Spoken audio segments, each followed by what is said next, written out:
Are you considering doing a body restoration as part of your car restoration project? Stick around and find out on this episode of Maggie's Makeover how to assess what needs to be done to your car, from metalworking to the sanding and shaping, from the application of the paint and clear coat, and finally the sanding and buffing of that clear coat to turn your car from this to a beautiful gleaming body and a great foundation for which to continue your car restoration.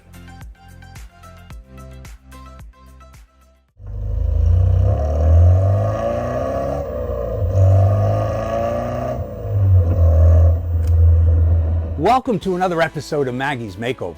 It's the story about the restoration of my beloved 1972 MGB called Maggie, who I bought in 1977, drove until 81, took off the road for over 40 years, and then took her out of hibernation about 3 years ago to start this restoration. Now, for those of you who love car restoration videos, and in particular MGB car restoration videos, well, you've come to the absolute right place. Now, for those of you out there who enjoy the content but haven't subscribed, please consider hitting the subscribe button and liking and sharing the episode so that the content can reach other MGB enthusiasts and they can keep their beautiful, amazing little British cars on the road. Now, in our last episode, we traveled up to Hampstead, New Hampshire to classic car blasting. Once there, we met with the owner, Scott Favaro, to discuss the intricate details of media blasting, all the way from the type of media that's used through the equipment that's employed, and best of all, the process that he takes depending upon the part that yields the best results. Now, we watched as Scott media blasted a number of body panels and also a rear end. After each part, we got together with Scott, talked about how he approached the media blasting of each part, why he did it that way, and also what the results were. So for those of you out there who are looking for a crash course in media blasting and you want to understand what to look for when you pick out a media blaster so that he doesn't introduce more damage into your project as he does the media blasting, it's a much-watched episode, and I've left the link up here for you to access it. Now, Maggie and all of her body parts were transported back to British Body Coachworks in Fitzwilliam, New Hampshire. She's actually been there for the last 6 months, and I am shamefully behind on my video production because, well, her body has actually been fully restored.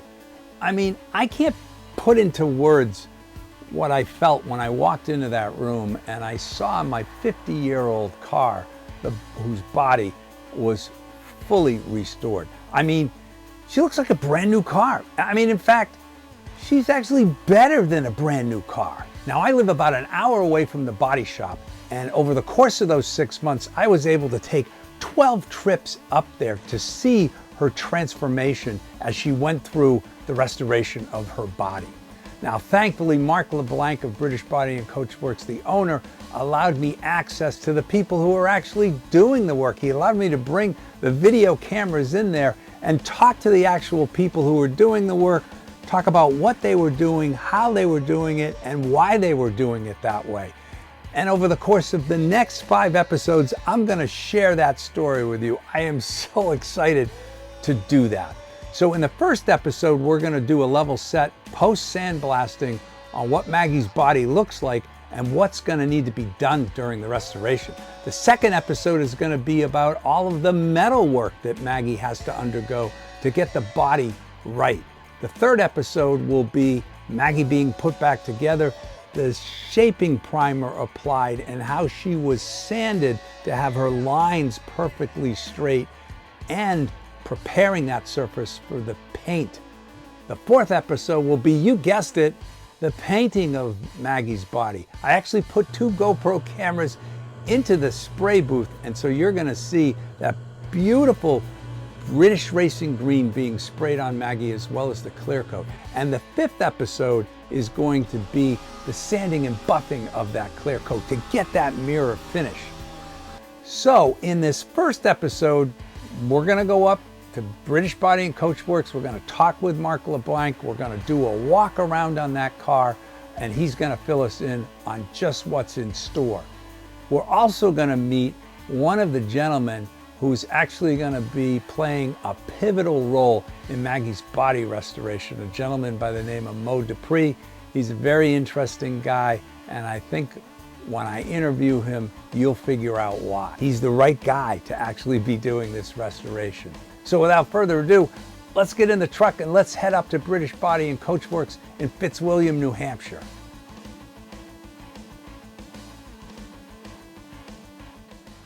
All right, so I'm up here at British Body Coachworks with Mark LeBlanc. Say hi to the Maggie's Makeover audience, Mark. Hi, Maggie's Makeover. All right, so Maggie's come back from the media blaster. Yep. And just at a high level, what can you tell the audience about the shape of the car? Is it?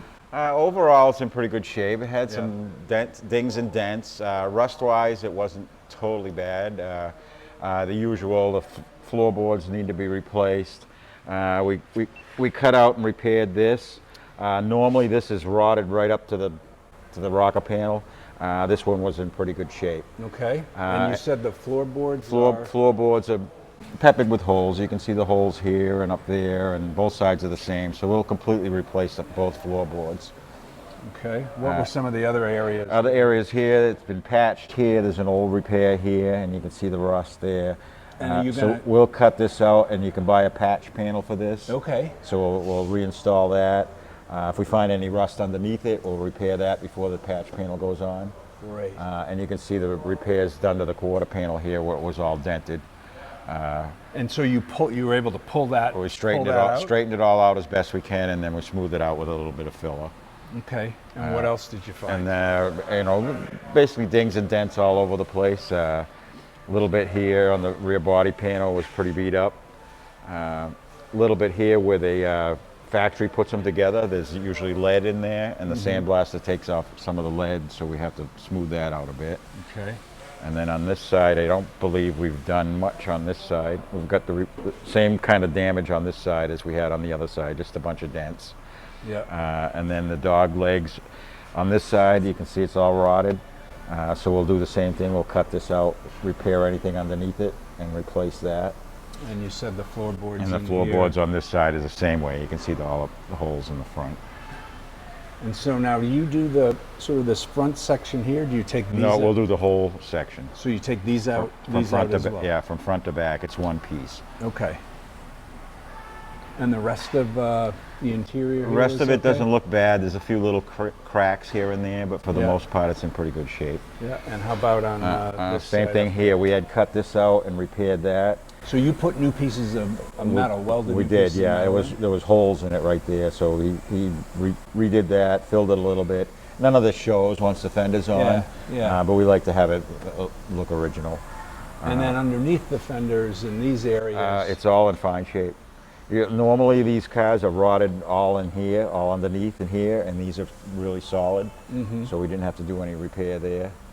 And what about the front nose? The front nose, a little bit of damage here, but for the most part, it's in pretty good shape. And then in the engine bay as well. Engine bay is fine too. Not a lot of work to do there. And before we go to paint and final primer, we'll caulk all the seams, make sure no water can penetrate in from the engine compartment into the cockpit. So the body panels for the car, what sort of shape were those in? For the most part, not too bad. Doors were in fine shape. Turn around and look. Doors were in fine shape. Yeah. We have one fender that was spliced in half at one point, and it was a fairly shoddy repair. Yeah. So we're going to look for another fender to replace. Okay, that. but the doors. The doors are fine. The hood, the trunk lid, they're all in good shape. So you can. The trunk was a little bit dented, but you can fix that. Yeah. A few little the dings hood. in it. The hood. Yeah. We'll repair that. So. Okay, so that's as we talked before, the question when people redo these cars and some of the panels have damage on them, the cost of repair versus replacing with new, you seem to think that the new ones don't fit as well. Right, the new ones are made overseas, Taiwan, China, or wherever. and the fitment is not as good as original, so we use as many original panels as we can. And you rather patch repair the original panels than buy new? Correct, because that good possibility with a new one, we're going to have to cut it in half, we're going to have to cut it and splice it to make it fit. Wow, so it's just as much work. They're that bad? Yeah, they can be. They can be, yeah. And they cost like for a fender, it's $1,000. Correct. Right? Yeah. And it needs all that extra work to sometimes get. So with a brand new fender, we're going to have as much or more invested in it than we would in an original fender. Wow. And from a longevity perspective, do the patched panels last as long as the new ones? They can, if it's done correctly and finished properly and coated properly. Right. So. Okay. So the next phase of this, what will you be? Well, we'll get the floors replaced. We'll get all the panels fitting properly. Then we'll remove all the panels. We'll paint the whole body tub inside and out. We'll paint the insides of the fenders, doors, all that. Then we'll reassemble it, block sand the whole car, and then repaint the whole car. Wow. And then there's wet sanding and buffing. So. Are you going to do another coat of the primer? Yeah, right now we only have epoxy primer on it, and that we put that on the bare metal just to keep it from rusting. Do you do another coat of that when you? We'll do another coat of epoxy over all the bodywork, and then as many as 4 or 5 coats of urethane primer. Okay, and that's where you shape the car. That's where we'll do the finished block sanding and get everything straight and fair. Okay, all right. Well, I can't tell you how excited I am to actually see the car like this. You know, you never know when you start one of these things what you're going to get until you get it media blasted. And my fear was that this car was going to be a pile of crap right after it was media blasted. But that's not the case, right? It's in pretty good shape. Yeah, it's in pretty good shape. Pretty solid car. So I'm really happy about that. And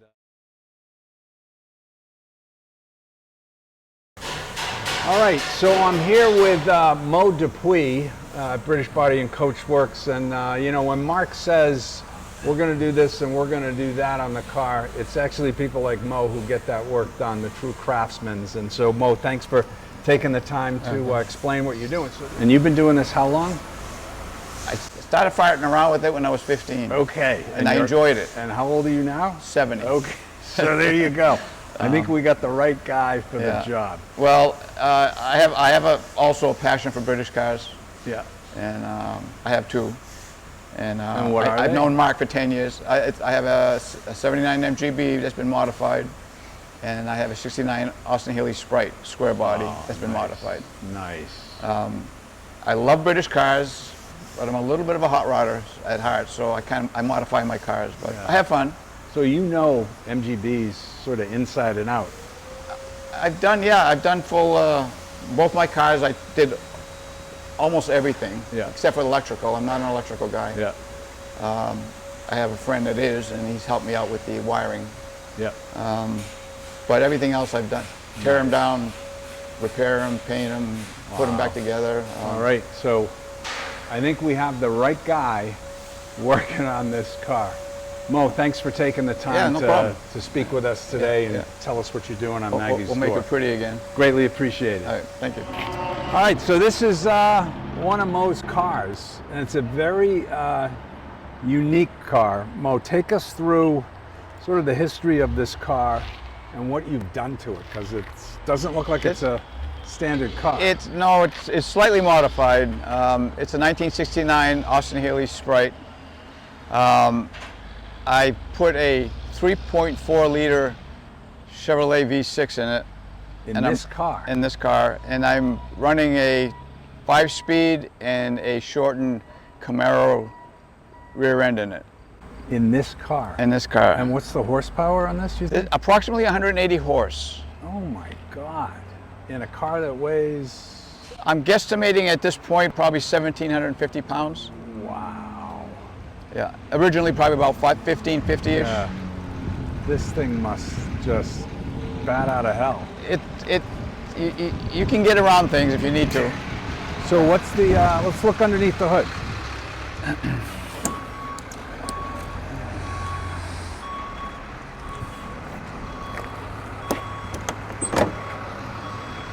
Oh my God.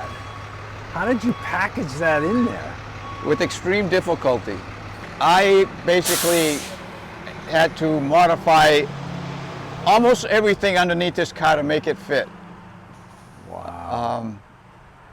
I had to custom make a 2x2 subframe, and it's got an MGB tunnel in it, gave me more room for my 5-speed. Yeah. A lot of work. Wow. This is one of a kind. I got this silly idea. I wanted to see if I could do it, and it took me 5-6 years on and off playing around with it. I'm glad. I'm happy with the car. It's a great little car. I never want to do it again. It's just so much work.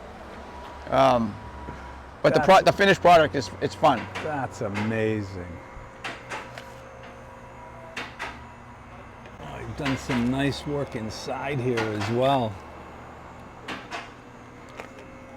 That's beautiful. So it's running a fiberglass. The company is Speedwell. They make fiberglass tilt noses. Yep. And I was lucky to purchase one. And I also installed that, which made things a little bit easier with what I had going on. Wow. Mo, thanks for taking us through this beautiful car. Maybe someday I'll be lucky enough to go for a ride in it. Not today. You got to get back to work, but maybe someday. I don't want to get fired. Yeah. Okay. I'll get back to work. Thank you. All right.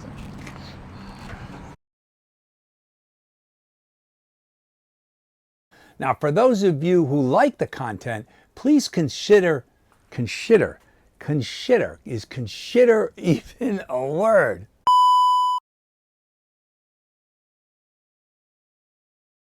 So that's a wrap for this episode of Maggie's Makeover. On behalf of Maggie and myself, we hope that you found this episode both insightful and entertaining.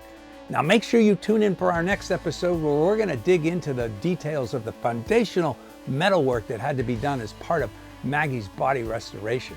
Now for those of you who want to understand a little bit about Maggie's history and the shape that she was in prior to the restoration, click on this link. And for those of you who have made it this far through the video and you've enjoyed the content, become a subscriber.